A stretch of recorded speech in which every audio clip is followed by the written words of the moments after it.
Hello and welcome to all dear aspirants. इस video में हम पढ़ेंगे प्राथमिक शिक्षक चयन परीक्षा 2025 में पूछे जाने वाले विज्ञान के मोस्ट इम्पोर्टेंट 30 क्वेश्चंस। हम विज्ञान के उन महत्वपूर्ण प्रश्नों का अध्ययन करेंगे जो केवीएस और अन्य सभी राज्यों की चयन परीक्षाओं में पूछे गए हैं। तो चलिए शुरू करते हैं। Question number 1, which of the following is a unicellular organism? Amoeba, hydra, earthworm या फिश। निम्न में से कौन सा एक कोशिकीय जीव है? अमीबा, हाइड्रा, केचुआ, मछली। तो इसका सही उत्तर हो जाएगा option number A, amoeba. Amoeba यहाँ पर एक कोशिकीय जीव है और बाकी तीनों बहुकोशिकीय जीव हो जाएंगे। अमीबा संघ प्रोटोजोआ का जंतु है। हाइड्रा संघ निडेरिया या सिलेंट्रेटा का जंतु है। केचुआ यहाँ पर संघ एनिलिडा का जंतु हो जाएगा और मछली जंतु जगत के अंतर्गत संघ कॉर्डेटा का जंतु हो जाएगा।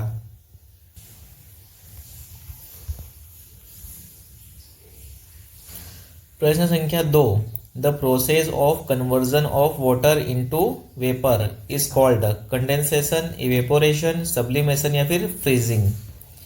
जल को वाष्प में बदलने की प्रक्रिया को क्या कहते हैं? संघनन, वाष्पीकरण, ऊर्ध्वपातन या फिर जमना। तो इसका सही उत्तर हो जाएगा ऑप्शन नंबर बी, वाष्पीकरण। जल का वाष्प में बदलने की प्रक्रिया को वाष्पीकरण कहा जाता है। और वहीं अगर वाष्प फिर से ठंडी होकर जल में परिवर्तित हो जाए तो उसे कहते हैं संघनन, कंडेंसेशन। और जब कोई पदार्थ ठोस अवस्था से सीधे गैसीय अवस्था में बदल जाता है बिना द्रव अवस्था में बदले तो इसे कहते हैं ऊर्ध्वपातन, सब्लिमेशन।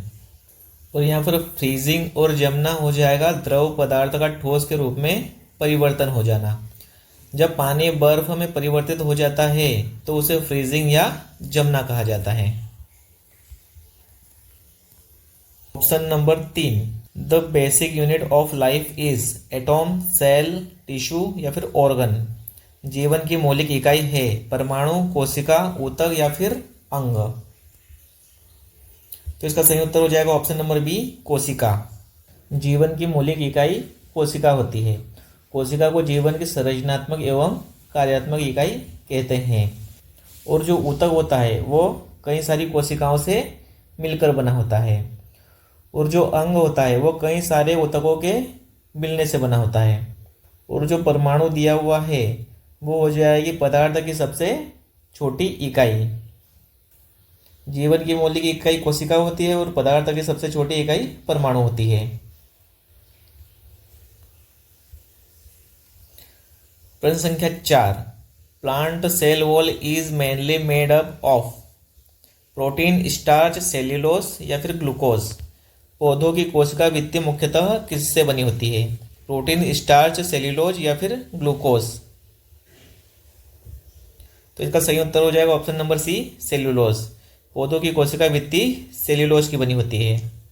कोशिका भित्ति मुख्यतः पेड़ पौधों, कवक और जीवाणु कोशिकाओं में पाई जाती है। पेड़ पौधों में सेल्यूलोज की, कवक में काइटिन की और जीवाणुओं में पेप्टिडोग्लाइकॉन की बनी कोशिका भित्ति पाई जाती है। और जंतु कोशिका में कोशिका भित्ति नहीं पाई जाती।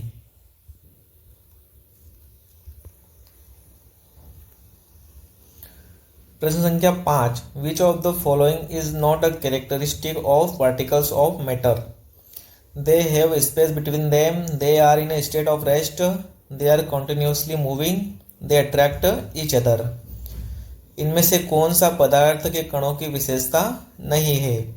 उनके बीच स्थान होता है, वे स्थिर अवस्था में होते हैं, वे निरंतर गति करते हैं, वे एक दूसरे को आकर्षित करते हैं। तो इसका सही उत्तर हो जाएगा ऑप्शन नंबर बी, वे स्थिर अवस्था में होते हैं।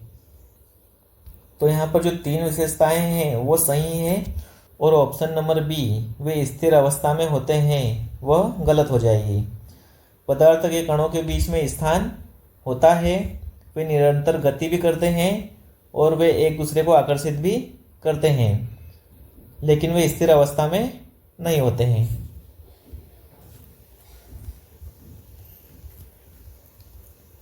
प्रश्न संख्या 6, which of this is not a mixture? Milk, air, brass या फिर डिस्टिल्ड वाटर। इनमें से कौन मिश्रण नहीं है? दूध, वायु, पीतल या फिर आसुत जल। तो इसका सही उत्तर हो जाएगा ऑप्शन नंबर डी, आसुत जल। यहाँ पर आसुत जल एक यौगिक का उदाहरण है और बाकी तीनों दूध, हवा और पीतल ये मिश्रण के उदाहरण हो जाएंगे। आसुत जल हाइड्रोजन और ऑक्सीजन की निश्चित अनुपात से मिलकर बना एक यौगिक होता है। दूध जो होता है वो पानी, वसा, प्रोटीन और लैक्टोज की अनिश्चित अनुपात से मिलकर बना मिश्रण होता है। और जो वायु है वह विभिन्न गैसों की अनिश्चित अनुपात का मिश्रण होती है। और जो पीतल है वह हो जाएगा तांबा और जिंक के अनिश्चित अनुपात से बना मिश्रण।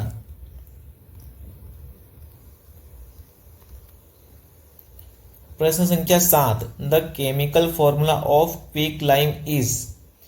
बिना बुझा चूना का रासायनिक सूत्र है CaCO3, CaO, CaOH2, CaCl2। तो इसका सही उत्तर हो जाएगा option number B, CaO।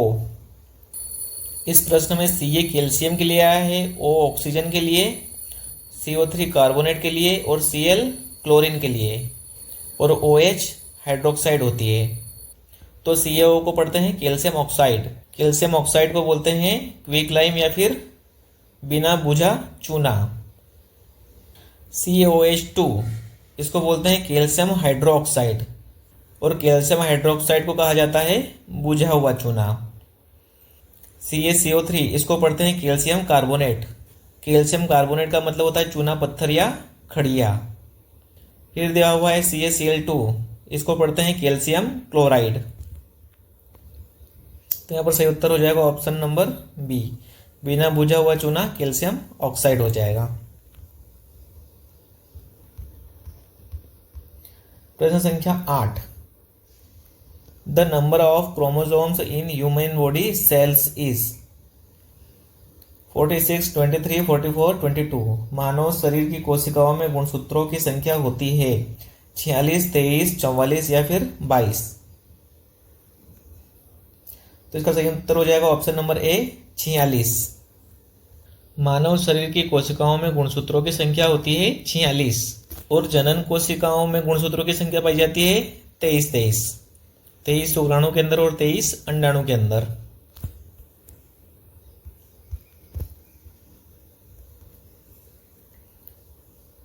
Question number 9, the smell of perfume spreads due to evaporation, diffusion, sublimation या फिर मेल्टिंग।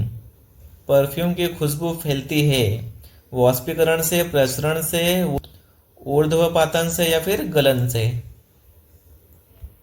तो इसका सही उत्तर हो जाएगा ऑप्शन नंबर बी, डिफ्यूजन, विसरण। विसरण या प्रसरण जिसे डिफ्यूजन कहते हैं, यह एक ऐसी प्रक्रिया है जिसमें अणु उच्च सांद्रता वाले क्षेत्र से निम्न सांद्रता वाले क्षेत्र की ओर गति करते हैं जब तक कि वे पूरे क्षेत्र में समान रूप से वितरित न हो जाए। अगरबत्ती और परफ्यूम से सुगंध का आना इसी प्रक्रिया के माध्यम से होता है। मेल्टिंग, गलन, ये होता है ठोस का द्रव में बदलना, जैसे बर्फ का पानी में बदलना।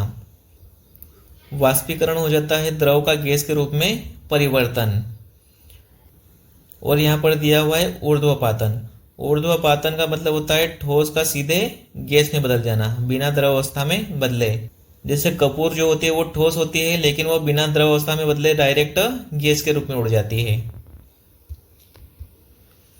प्रश्न संख्या 10, the function of stomata is to photosynthesis, transpiration and gas exchange, protection from sunlight, transport water.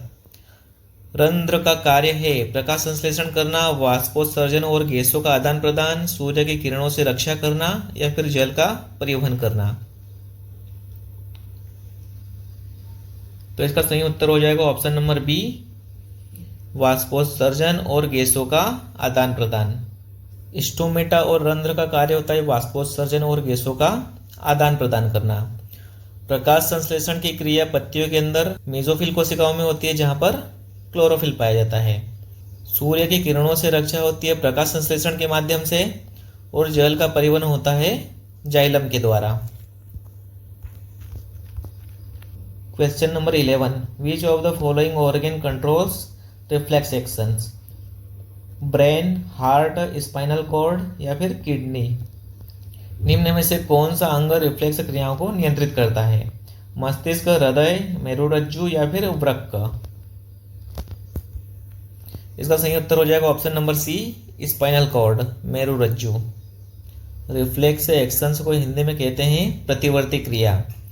प्रतिवर्ती क्रिया एक अनैच्छिक, त्वरित, काफी तेज होने वाली और एक सहज प्रतिक्रिया है जो किसी उत्तेजना के जवाब में होती है।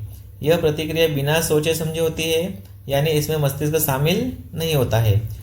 जैसे कि गर्म तवे को छूने पर हाथ का तुरंत पीछे हट जाना, आंख में धूल जाने पर पलक का अपने आप झपकना और पैर में कांटा चुभने पर पैर का अपने आप उस जगह से हट जाना। इन सभी क्रियाओं को मेरुरज्जु, स्पाइनल कॉर्ड के द्वारा नियंत्रित किया जाता है।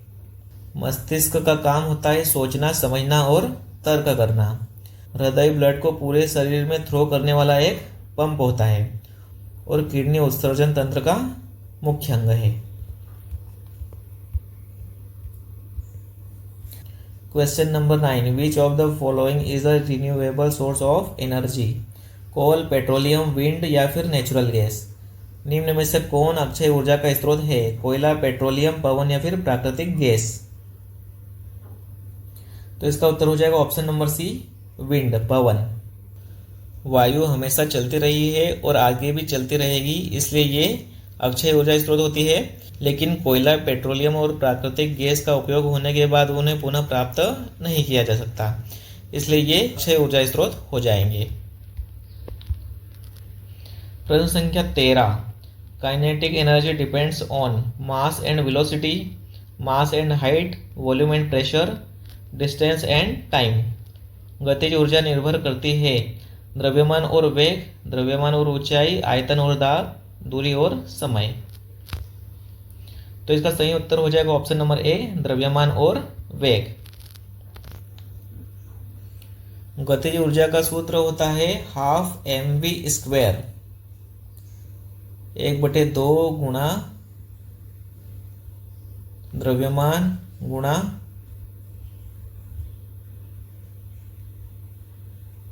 वेग का वर्ग। तो गतिशील वस्तु का द्रव्यमान अगर 2 गुना कर दे तो गतिज ऊर्जा भी 2 गुना हो जाएगी, और अगर उसका वेग अगर 2 गुना बढ़ा दिया जाए तो गतिज ऊर्जा 4 गुना बढ़ जाएगी, क्योंकि वेग का वर्ग होता है। तो गतिज ऊर्जा किस पर निर्भर करती है? गतिशील वस्तु के द्रव्यमान और वेग के ऊपर। Question number 14, which of the following is a chemical change?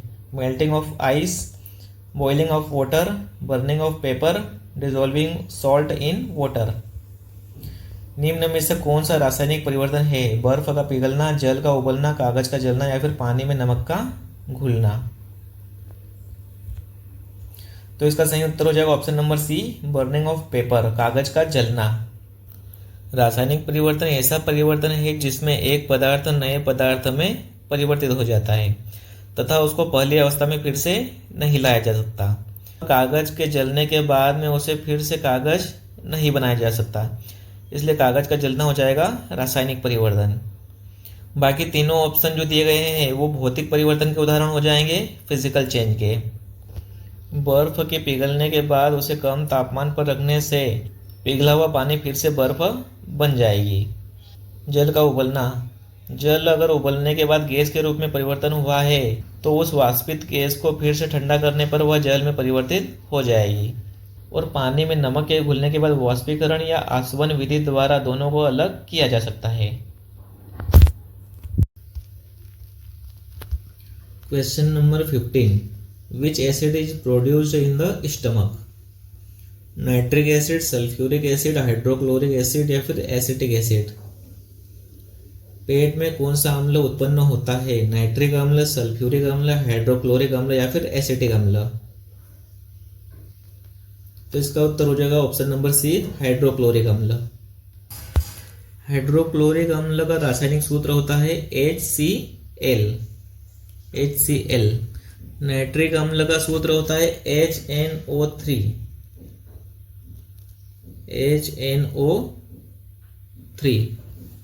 और सल्फ्यूरिक एसिड का सूत्र हो जाएगा H2SO4। H2SO4। एसिटिक अम्ल का रासायनिक सूत्र हो जाएगा CH3।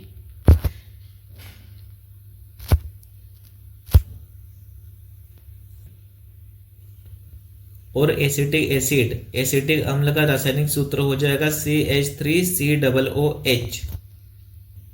हाइड्रोक्लोरिक अम्ल, सल्फ्यूरिक अम्ल और नाइट्रिक अम्ल ये तीनों प्रबल अम्ल के उदाहरण है। वहीं एसिटिक अम्ल जो होता है वह दुर्बल अम्ल होता है। Question number 16, the metal which is liquid at room temperature. वह धातु जो कमरे के तापमान पर द्रव होती है। मरकरी, सोडियम, एल्यूमिनियम या फिर जिंक। पारा, सोडियम, एल्यूमिनियम या जिंक। तो इसका सही उत्तर हो जाएगा ऑप्शन नंबर ए, मरकरी, पारा। पारे का उपयोग डॉक्टरी थर्मामीटर में किया जाता है। सोडियम को मिट्टी के तेल में रखा जाता है क्योंकि यह बहुत अधिक क्रियाशील तत्व होता है।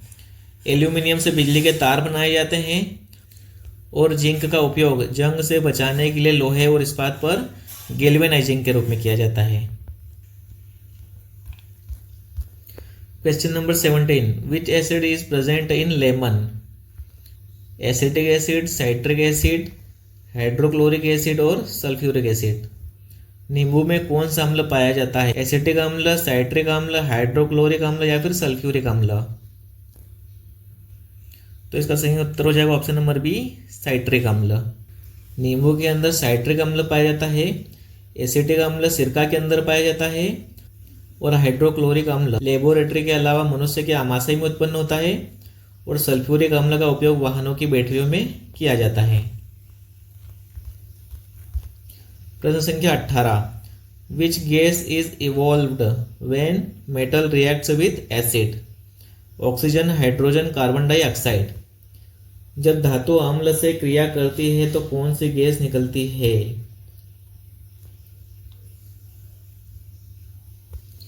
इसका सही उत्तर हो जाएगा ऑप्शन नंबर बी, हाइड्रोजन। जब धातु अम्ल से क्रिया करती है तो हाइड्रोजन गैस निकलती है।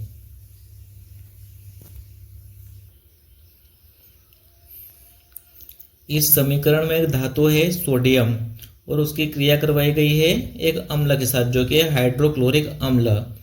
तो सोडियम धातु हाइड्रोक्लोरिक अम्ल के साथ क्रिया करके NaCl नमक बनाता है और H2 हाइड्रोजन गैस मुक्त होती है। यहाँ पर सोडियम धातु हाइड्रोक्लोरिक अम्ल के साथ क्रिया करके Cl के साथ जोड़कर NaCl नमक बना लेता है और H2 को मुक्त कर देता है। तो इसलिए यहाँ पर उत्तर हो जाएगा option number B, hydrogen gas. प्रश्न संख्या 19, what is the pH of neutral substances. 0, 14, 7 या फिर 10। तटस्थ पदार्थों का pH मान होता है 0, 14, 7 या फिर 10। इसका उत्तर हो जाएगा ऑप्शन नंबर सी, 7। तटस्थ पदार्थ का मतलब है उदासीन पदार्थ और उदासीन चीजों का pH मान होता है 7। जिसका pH 7 से कम होता है वो हो जाएगा अम्लीय तथा जिसका pH 7 से ज्यादा होता है वो हो जाएगा क्षार। Question number 20, in which part of nephron filtration occurs. Tubule, glomerulus, collecting duct या फिर लूप ऑफ हेनले। नेफ्रॉन के किस भाग में निस्पंदन होता है? नलिका, ग्लोमेरुलस, संकलन नलिका या फिर हेनले की लूप। तो इसका उत्तर हो जाएगा ऑप्शन नंबर बी, ग्लोमेरुलस। यहाँ पर पूछा गया है नेफ्रॉन के किस भाग में निस्पंदन होता है। तो नेफ्रॉन होती है किडनी की संरचनात्मक एवं कार्यात्मक इकाई और निस्पंदन का मतलब होता है छानना। तो यहाँ पर प्रश्न यह किया गया है कि किडनी के अंदर नेफ्रॉन के किस भाग में निस्पंदन होता है। यहाँ पर दिए गए चारों ऑप्शन किडनी के ही हिस्से हैं। ग्लोमेरुलस किडनी में मौजूद रक्त वाहिकाओं का एक छोटा सा गुच्छा होता है जो रक्त को छानने का काम करता है। नलिका का काम छने हुए रक्त से आवश्यक तत्वों को पुनः अवशोषण करना होता है। और कलेक्टिंग डक्ट संकलन नलिका, इसका काम होता है मूत्र को इकट्ठा करना और फिर उसे मूत्रवाहिनी में भेजना होता है। हेनले की लूप मूत्र से पानी को वापस रक्त में भेजता है, जिससे शरीर में पानी की कमी नहीं होती है।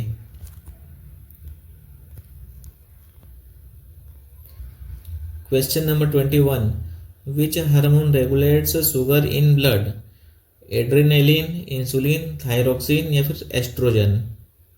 रक्त में शर्करा को नियंत्रित करने वाला हार्मोन है adrenaline, insulin, thyroxine, oestrogen.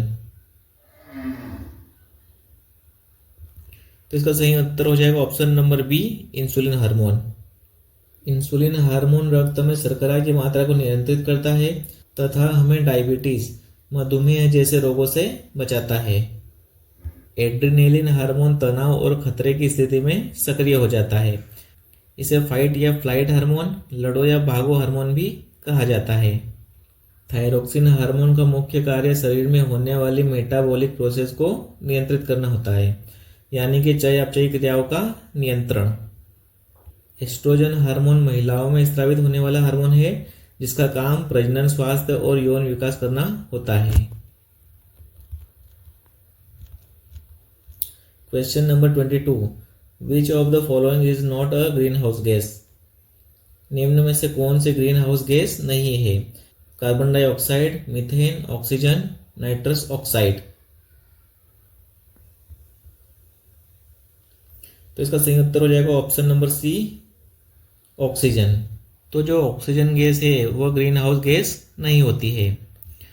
CO2 यानी कार्बन डाइऑक्साइड, यह काफी गर्म गैस होती है। शुक्र ग्रह के वायुमंडल में CO2 की अधिकता के कारण ही वह सौर मंडल का सबसे गर्म ग्रह है।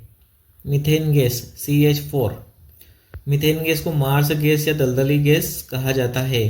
बायोगैस संयंत्र में इसका संगठन 68% तक होता है। और nitrous oxide N2O, nitrous oxide को लाफिंग गैस, हंसाने वाली गैस कहा जाता है। Question number 23, which is an example of homologous organ? Wings of bat and a bird, wings of bat and insect, legs of frog and insect, eyes of octopus and human. समझात अंगों का उदाहरण पूछा गया है। चमगादड़ और पंछी के पंख, चमगादड़ और कीड़े के पंख, मेंढक और कीड़े के पैर, ऑक्टोपस और मानव की आंखें। यहाँ पर समझात अंग के बारे में पूछा गया है। तो समझात अंग क्या होते हैं? समझात अंग वे होते हैं जिनकी उत्पत्ति और संरचना समान होती है, लेकिन उनके कार्य अलग अलग हो सकते हैं। और एक होते हैं समरूप अंग, जिसको कहते हैं analogous organ.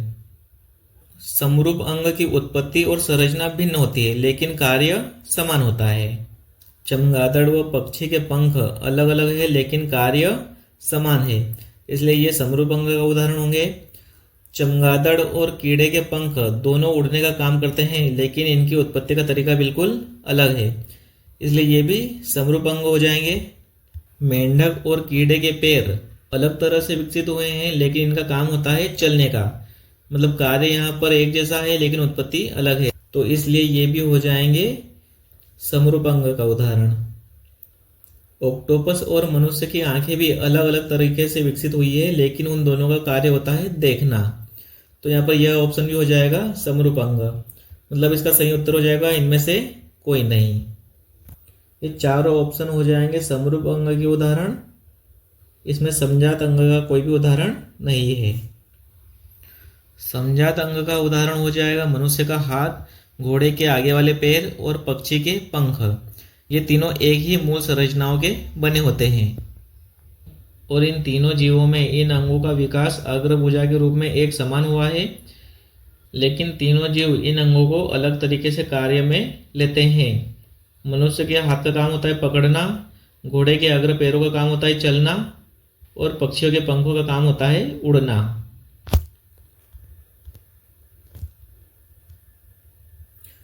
Question number 24, which mirror is used by dentist? Convex, plane, concave या फिर सिलिंड्रिकल? दंत चिकित्सक कौन सा दर्पण का प्रयोग करते हैं? उत्तल दर्पण, समतल, अवतल या फिर बेलनाकार दर्पण?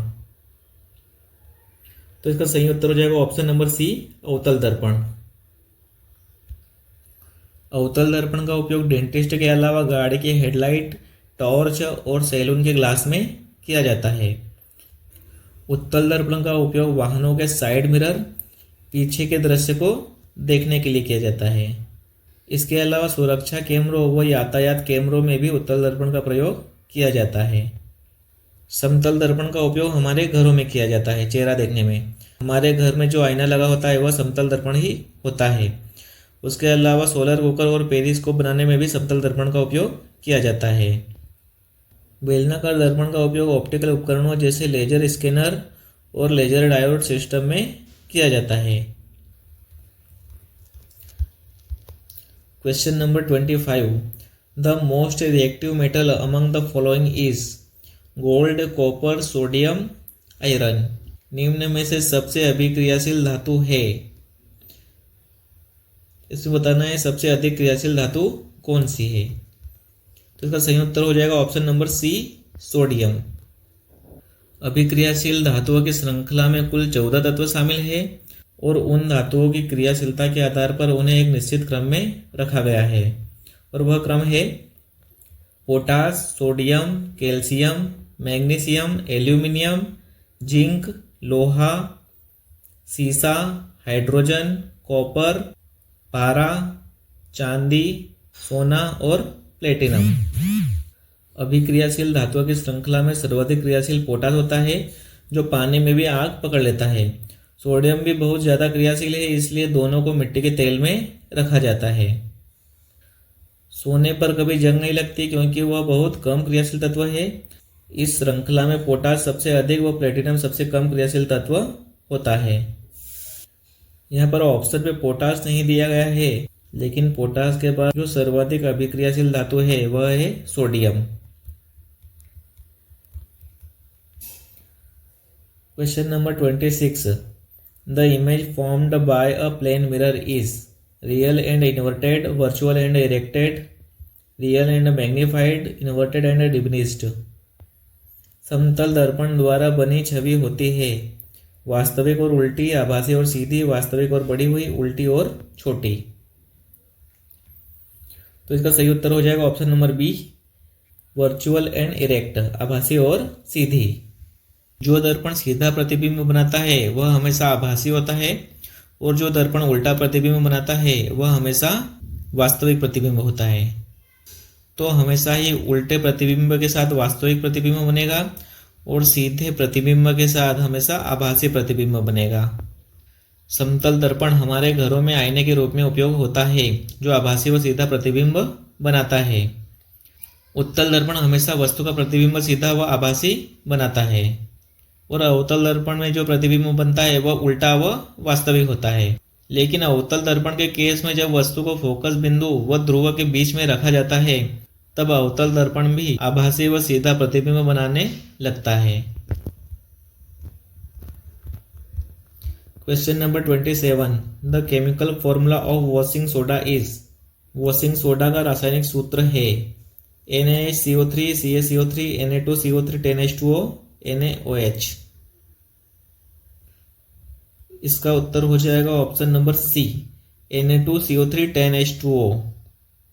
Na2CO3 का मतलब होता है सोडियम कार्बोनेट और 10H2O का मतलब होता है डेकाहाइड्रेट। 10 का मतलब डेका और H2O का मतलब hydrate. Sodium carbonate decahydrate. Washing soda का रासायनिक नाम होता है sodium carbonate decahydrate. Washing soda को धावन सोडा, धोने का सोडा और सोडा एस भी कहा जाता है। यहाँ पर दिया गया है NaHCO3। ये होता है सोडियम बाइकार्बोनेट।